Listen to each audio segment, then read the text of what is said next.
Hotep à tous, bienvenue sur la chaîne des panafricanistes par essence, par conviction et par excellence. Celle des citoyens kémites par nécessité et obligation de combat. Nous sommes une chaîne qui n'est guidée que par nos ancêtres et rien que par les ancêtres qui appartiennent à l'égrégore du monde noir. Par conséquent, nous ne croyons en aucun Dieu venu de l'étranger. Toutefois, cette vidéo n'est aucunement destinée à inciter à la haine ou à la violence, car nous menons un combat qui est d'abord et avant tout spirituel, intellectuel et démocratique. Ensuite, il est politique, géopolitique et géostratégique. Contre l'impérialisme, le colonialisme, le néocolonialisme et l'endocolonat, qui sont tous qualifiés de crimes contre l'humanité.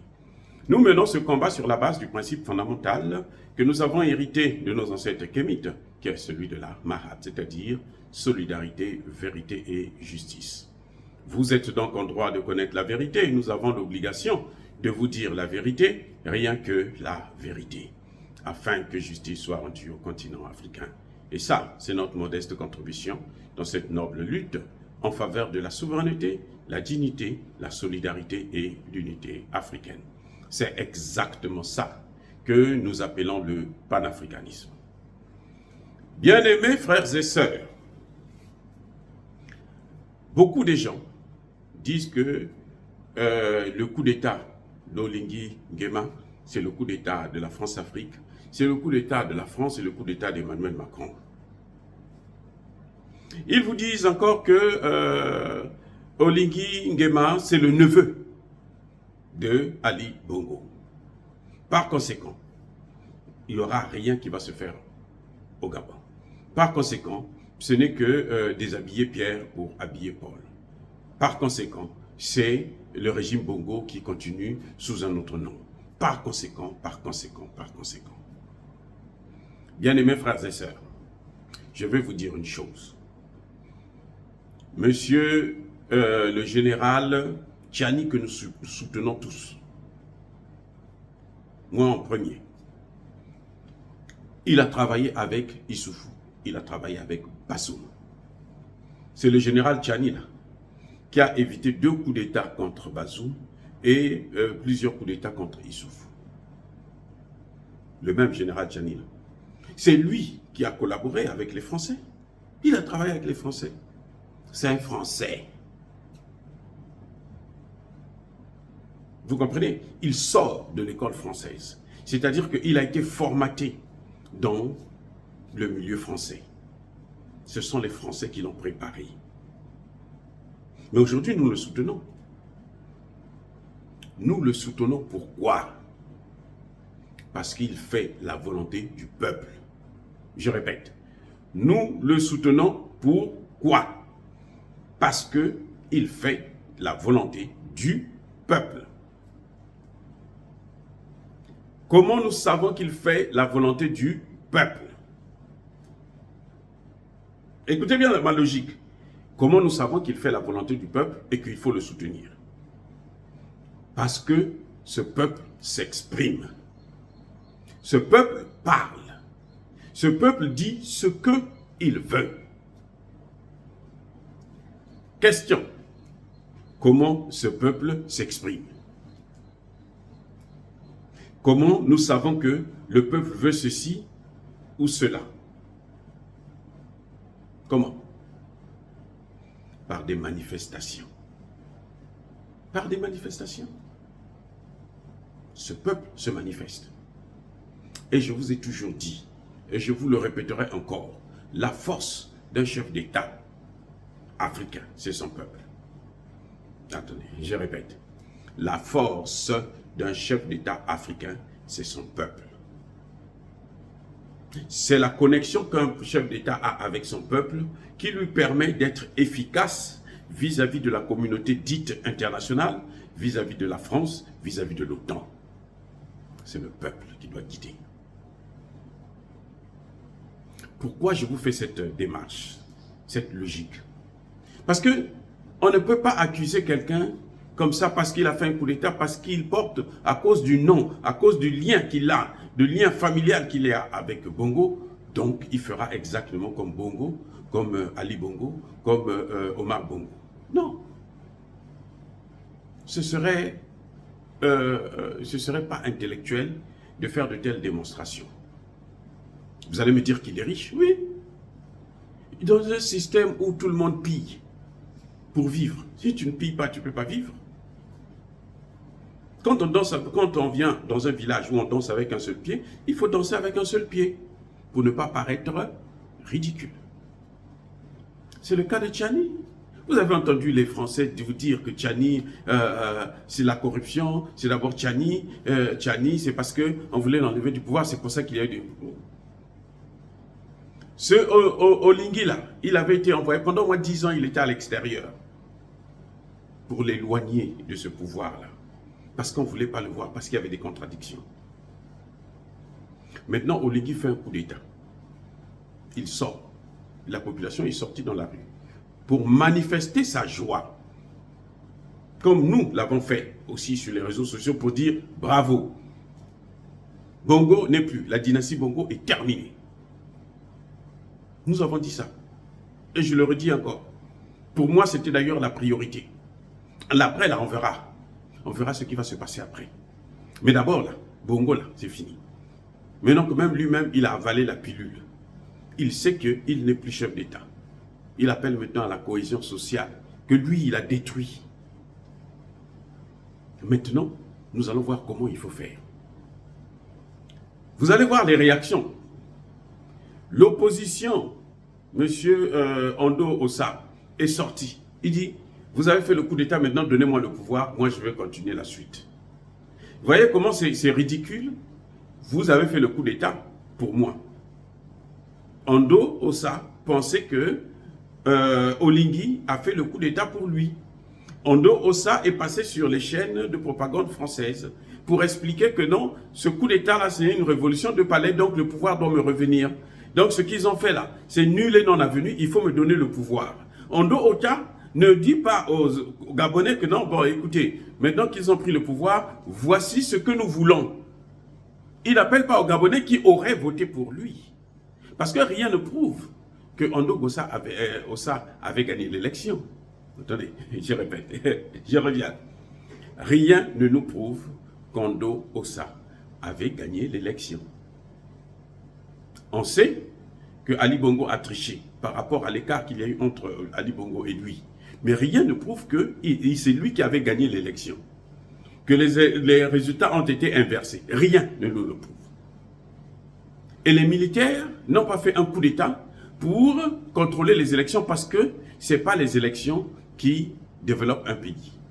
Non, ce ne sont pas les élections qui libèrent un pays. Ce sont les hommes. Eh oui, et les actes que les hommes la posent. Les élections, c'est rien du tout, c'est juste un processus qui d'ailleurs chez nous est inutile parce que la démocratie, je vous l'ai déjà dit et je le répète encore, il n'y a pas de démocratie dans une colonie. Pourquoi je dis ça? Monsieur Ando Ossa, lui, ce qui l'intéresse dans ce qui est en train de se passer au Gabon, c'est que lui, qu'il soit président pour faire exactement la même chose. Parce que quand vous le voyez sur toutes les chaînes de télévision françaises, c'est parce que la France voulait faire pression à travers lui sur le général Oligui. Voilà la réalité. Maintenant, le général Oligui a fermé les oreilles sur ça. On lui a même pas répondu. Tant mieux, très bien d'ailleurs, parce que c'est un vaurien. Ça ne sert à rien de répondre à quelqu'un qui est hors sujet. Le sujet ici, là, ce n'est pas qui a gagné l'élection. Le sujet ici, c'est se débarrasser de Bongo et maintenant tracer une nouvelle direction, une nouvelle politique. Vous avez vu que ça n'a pas marché avec Ando Ossa. C'est l'ambassadeur de France lui-même qui va directement rencontrer le nouveau président. L'ambassadeur de France a déjà rencontré Oligui. Et oui, il est parmi les premiers diplomates à rencontrer le général Oligui. Pourquoi? Pour préserver les intérêts de la France. Oligui a débloqué la situation du Niger. Attendez. Bon, avant d'arriver là, je vais d'abord vous ajouter une chose qui est capitale. Je vous répète encore. Oligui ne peut pas combattre la France, se débarrasser de la France sans le peuple gabonais. Si les Gabonais, pour eux, c'était seulement voir Bongo partir, le reste, la France peut être là, ils n'ont pas de souveraineté, ce n'est pas un problème. Le général Oligui il doit faire ce qu'eux, ils veulent. Et ma démonstration, c'était ça que je voulais vous dire. C'est là que je voudrais aboutir. Maintenant qu'il a prêté serment, il est le président de la transition, il va nommer un premier ministre. Ce premier ministre va dégager sa politique générale. Elle doit être basée par la volonté du peuple gabonais. C'est au peuple gabonais maintenant qui doit s'exprimer en manifestant pour demander par exemple le départ des troupes françaises, pour demander la sortie du franc CFA, pour demander l'abolition des accords coloniaux, des accords de défense, des accords économiques avec la France. C'est le peuple français qui doit le demander. Si le peuple français ne le demande pas, pour moi, Oligui n'est pas obligé d'engager un bras de fer contre la France inutilement. Regardez comment ça se passe au Niger. C'est pas Tchani qui est sorti pour dire, bon, moi, je ne veux plus défendre. Non! Le jour même où Tchani a pris le pouvoir, lorsque les Nigériens sont sortis dans la rue, ils ont posé leurs problèmes. Nous sommes contents que Bazoum puisse partir. On ne veut pas le voir. Mais toi qui es venu, voilà ce que nous te demandons. Voilà notre feuille de route. Tu nous chasses la base militaire française. Tu nous chasses cet ambassadeur bidon. Un vaurien, un tueur, un criminel, un voyou, un menteur, un escroc. Et Tchani s'est dit, ok, d'accord, je vais faire ça comme mes prédécesseurs. Assimi Goïta et Traoré sont en train de faire. Et lui aussi maintenant, il a répondu à la population. Le général Tchani n'a fait que faire ce que les Nigériens lui ont demandé de faire. Faire partir les bases militaires françaises, chasser l'ambassadeur. Vous avez vu que les bases militaires, Emmanuel Macron s'est levé et dit, c'est moi qui détermine qui est légitime et qui n'est pas légitime. Et si vous n'êtes pas légitime, moi, je ne vous écoute pas. Je fais ce que je veux au Niger. Alors, les militaires doivent rester. La population est sortie pratiquement tous les jours. Ils ont manifesté. Ils ont manifesté. Ils ont manifesté. Et aujourd'hui, la France recule. La France dit, bon, je veux redéployer mes forces ailleurs. Ils vont aller peut-être en Côte d'Ivoire, au Tchad, et ce n'est pas notre problème. Les Nigériens ont dit, nous c'est ce que nous voulons. La France s'est appuyée sur la CEDEAO pour imposer des sanctions cruelles et inhumaines. On a coupé l'eau, on a coupé l'électricité. La population s'est dit, non, ce n'est pas un problème. Nous sommes d'accord avec vous. Qu'on nous coupe l'électricité, ce n'est pas grave. On va chercher l'électricité ailleurs. Maintenant, ce sont les Russes qui sont en train d'amener une centrale nucléaire au Niger. Une grande première. Parce que le peuple s'est exprimé. Le peuple a dit ce qu'il voulait. Les Gabonais ne disent pas ce qu'ils veulent. Les Gabonais, pour eux, ce qu'ils voulaient, c'était le départ de Bongo. Le reste, tout va bien. Mais qu'est-ce qu'Oligui peut faire dans ça? Qu'est-ce qu'Oligui peut faire? C'est aux Gabonais de donner leur feuille de route. Et si Oligui ne fait pas ce que les Gabonais demandent, ce n'est pas un ou deux Gabonais qui vont, parce qu'il y en a des panafricanistes au Gabon. Nous le savons, nous avons des frères et sœurs panafricanistes, purs et durs d'ailleurs. Peut-être même plus durs que nous autres. Qui se sont déjà prononcés, qui ont déjà dit voilà ce qu'il faut. Ce n'est pas ça qui compte. C'est la masse. Il faudrait que les Gabonais se mobilisent. La société civile se mobilise, elle sort. Vous avez vu, le général Oligui a rencontré les entrepreneurs, les pasteurs, les ceci. Parmi eux là, aucun n'a parlé du CFA. Aucun n'a parlé des troupes françaises. Qu'est-ce que Oligui peut faire? Rien. Je vous le dis. S'il s'engage à ça, là, vous allez voir, on va le tuer pour rien, gratuitement. Et quand on le tue là, ils vont mettre maintenant quelqu'un que eux, ils ont choisi. Voilà la réalité. Ce n'est pas dire Oligui n'a pas fait, Oligui ceci, Oligui c'est Bongo, Oligui c'est panafricaniste là. Ce sont des panafricanistes qui ne comprennent pas très bien la politique, notamment française. Les Français au Gabon ont reculé tout de suite. Ils ont dit non, on ne peut pas répéter ce qui est en train de se passer au Niger, sinon on va tout perdre. Donc maintenant, eux, ils font comme les Américains ont fait. On va négocier avec ce gouvernement, on va négocier avec ce pouvoir pour garder nos bases militaires françaises là. Maintenant, c'est au peuple de dire que non, monsieur, ce n'est pas à vous de décider qui va nous gouverner ou pas. Celui qui est venu là, c'est nous qui l'avons choisi. C'est nous qui le soutenons. Donc, maintenant, il doit faire ce que nous voulons. Et ce peuple doit s'exprimer. Je vous ai dit, aujourd'hui, la France est en train de reculer au Niger à cause du cas du Gabon. Parce que les gens se disent, mais attendez, c'est quoi? Un coup d'État, un coup d'État. Pourquoi l'autre coup d'État est légitime, l'autre n'est pas légitime? Et qui vous a donné le pouvoir de déterminer s'il y a légitimité ou pas? Ça vient d'où? De quel document? De quel traité? De quelle constitution? La constitution gabonaise, nigérienne ou la constitution française? Et la France est coincée, elle est obligée de reculer. C'est pour ça que vous avez vu le changement de politique au Gabon. Et maintenant, ils sont en train de changer de politique aussi au Niger. Au Niger, le problème, c'est que c'est déjà trop tard. Et la population a déjà pris racine. Elle s'est assise, elle s'est levée. Elle a bien dit que moi, je veux. Nous voulons le départ de votre ambassadeur et des bases militaires françaises. Bref, à mon avis, le succès d'Oligui dépendra de ce que veut la population gabonaise. Je répète, le succès du général Oligui Nguema sera la conséquence des agissements immédiats et prochains de la population gabonaise.